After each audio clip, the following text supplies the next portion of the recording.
It's Jamie here with JVI Secret Gardens, and today we're talking about one of my favorite subjects, pond plants. Why are pond plants important? Well, they're important for a couple of reasons. One, they add a nice aesthetic quality to your pond. You want to look at more than just your fish in your waterfall? Add some plants for visual interest. Secondly, and I think most importantly, they really help balance out your ecosystem. Plants can actually help filter out the ammonia and nitrates that fish cause, so that actually helps the ecosystem and the health of your fish all at the same time. Pond plants come in basically 3 different categories.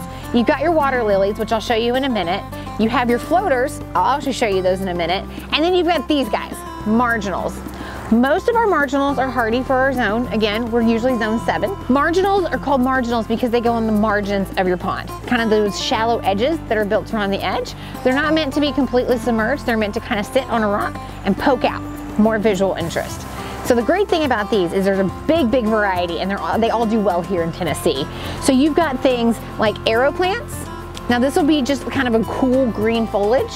And then, they're not blooming right now, but you can also get stuff like these great canna lilies and water iris, and those will give you some nice blooms when the weather starts to warm up. And really, you can put these guys in any pot that has a hole in the bottom to allow them to soak up water. You can technically just stick this right in your pond and they would be fine.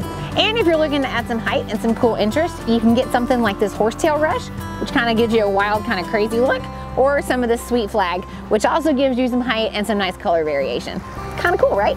Next we have what we call floaters.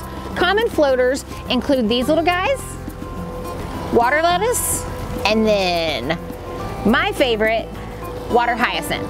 And these floaters, they literally, that's all they do. They float on the surface of the water, their roots hang down, and then they get their nutrients through the water in your pond. FYI, these are not poisonous to dogs. I know this because my dog eats mine straight out of my pond. So, pro tip, your animals can't eat them, although I don't want them to.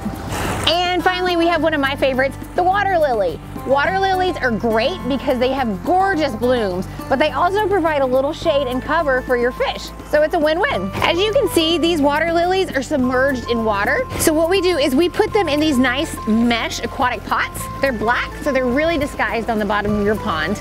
These provide a couple of different benefits. So one, it gives your lily a place to stay. You can add some aquatic potting media in here to help your lily root up. It also keeps your lily contained. Some plants like lilies and iris can really become invasive over time. So if you keep them contained in one of these pots, you'll be assured that your lily is going to be safe, but it's also not going to take over your pond eventually.